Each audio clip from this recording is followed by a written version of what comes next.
Hi, welcome back to One Word a Day show. I'm very excited to hear that some of my friends, when I invite them to come over to check out the program and they give me some feedback. So today I'm trying to incorporate my friends' feedbacks and hope I do better this time and make this journey of learning a foreign language more enjoyable to you. So let's review first what we learned yesterday, 老马识途. So the main takeaway from this phrase is like we do value experience, value the wisdom in people who have been there long enough. So I call it the ageism in Chinese culture the other way. Now today's new phrase is 骑驴找马. It's not really that classical. It's more a contemporary Chinese expression because this is mostly describing when you try to change the situation, but you don't want to give up what you currently have. So that's a strategy. As well, you're riding on a donkey, you're trying to look for a better opportunity, a better vehicle, a bigger platform or something that's more desirable than, what you have currently. So that's the use of word. And most commonly, we use it in a job hunting situation. So while you're working at your current position, you're looking for a better opportunity. So let's break down. 骑. So, okay, in today's phrase, actually, you can see 3 of them, right? They're all horses or some 4-leg running creature. So any character, if you see this horse sign in it, that means it's something related to the horse. So the first word, 骑, as we talked before, the structure of left-right structure, the left is sound maker, right is the left is the meaning maker, the right, in this case, is the sound maker. By itself, it means 骑. It could mean strange, or it could mean curious, depends on which other word it's going to be phrased with. So that's our riding. The action of riding a horse, we do have a horse in it, and we use a sound to indicate it's actually the riding horse. 驴.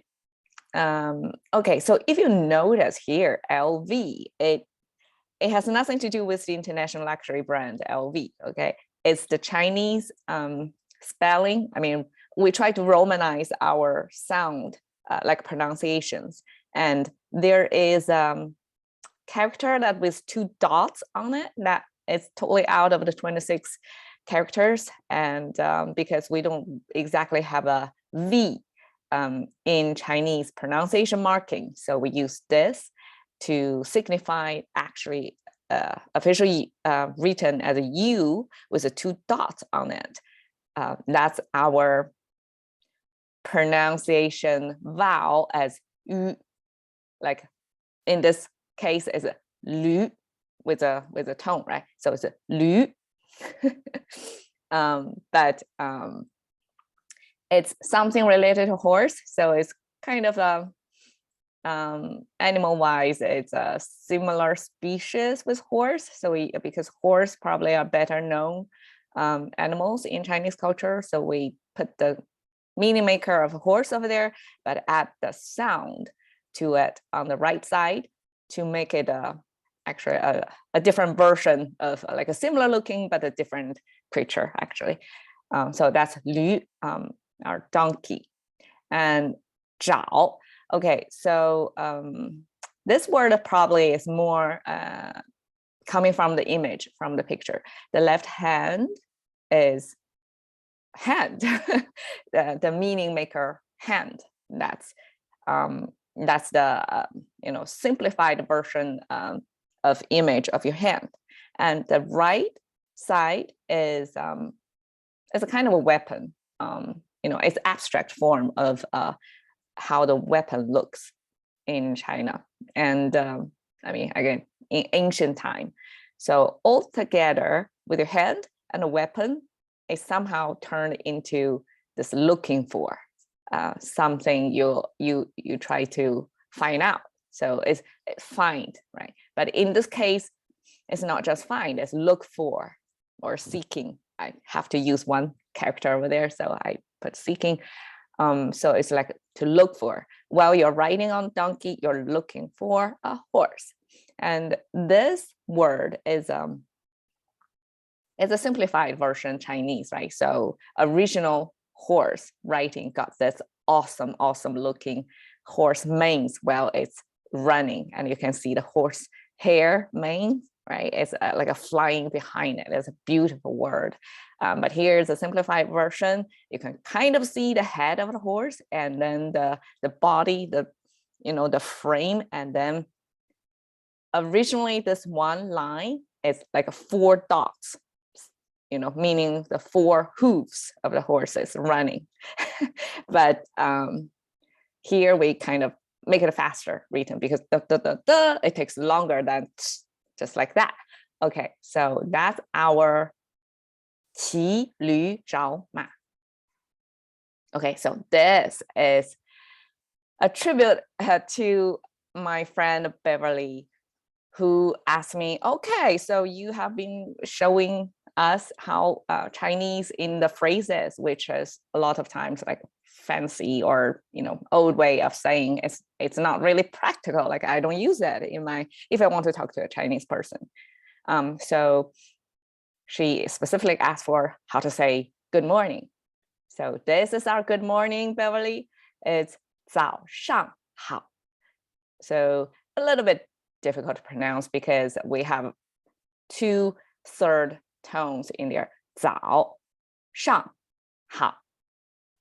And I want to point out, well, this is a bonus, okay? This is not in the original program, but I put it in just as a response and respect to my friend's comment. 早上好, okay. 早, the first word, as we have seen in the first episode, in 景, and that word got the same part, which is the sun. We use a block with a horizontal line in the middle to signify the sun. And then the horizontal line here, kind of like a horizon. Okay, so horizon, the sun rising. So without this vertical line, it simply means like a sun rise, or the dawn, like the break of the day, like a daylight coming. So it simply signifies the moment when the sun just above the horizon, right? And with this vertical line added in, it kind of means, okay, it's rising up, it's going up that direction. And all together, it just means it's in the morning. It's the sun is rising, not going down, but rising. So that's our morning character. And 上, we saw before the word 下, 飞流直下3000尺. So at the time I said, okay, this is signifier, we have a benchmark, and then you have something pointing downward, right? So this is its partner. It's the opposite. 上 just means, even if it's a falling tone, but actually it's signifying it's going up. So this is your benchmark. You have this vertical line above it to mean the position-wise is on top of it. And then you have, well, instead of a slanted sideways, instead of doing this, we kind of standardize it to make it horizontal, but that still means like upward motion. So you can both mean static on top of it or dynamic going upward. So that's 上好. Okay, I like this word because it's one very commonly used Chinese contemporary word. It's simple, and to take it apart, it got 2 of the most important I shouldn't say so, but good meaning in it. The left side means woman, so that's how woman is written, but it's kind of a skinnier version of woman because it's on the side. But on the right side, it means son or children. So you have woman and you have children. Altogether is good life for you. You have your family around, and that means good in Chinese. Over here, I put together something that I want to draw your attention to. That's kind of commonly made mistakes or something interesting in Chinese. Okay, so in the last frame, we have 找, 骑驴找马, which is a verb and which means looking for. And here we have 早, which is noun, means morning, right? And you see pronunciation almost the same, but the first one with the H marker, I mean sound pronunciation over there, which signifies you have to kind of curl up your tongue to make it 找 versus the other one is 早. Can you tell the difference? I didn't invest in a mic yet because I don't know if I'm going to survive long here, but I hope you can hear clearly. 找, the verb, and 早, the noun. And that's about that. And not just you struggling with the pronunciation, but it could be for Chinese as well, because I came from the northern part of China, and I realized that southern part of China, people have real struggle for them to distinguish the tongue curl but without curling. So for them too, it's a struggle for 找 and 早. And here, 上 and 下, I just want to put it together so they can visualize the two like a meaning maker signifier to show the positioning or the direction, and which is very logical for this language. And I just want to give you the final closing picture of a horse. It's drawn by a well-known Chinese painter, kind of the early 20th century. So it's kind of the opening of China outside the world before the Chinese regime and all that political shift afterwards. But this is the time when China started to receive the Western civilization in its ancient land, and artists, of course, they're trying to adapt to the Western system of drawing, and then we have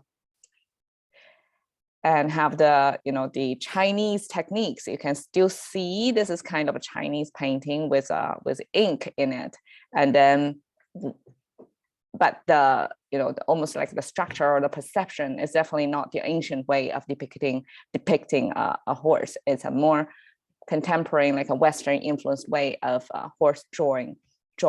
And altogether, the phrase 骑驴找马 means you're searching for better opportunity. And we use the two animals as if 驴, donkey, is inferior than 马. Well, from the perspective of the speed of running, or as a vehicle, like ancient times vehicle to travel, probably 马 is a better choice than 驴. So just with that, we're looking at this word as opportunities, as a concrete image and a picture, and use in everyday life to tell you what a contrast, you're from here and you're looking for this one, a better one.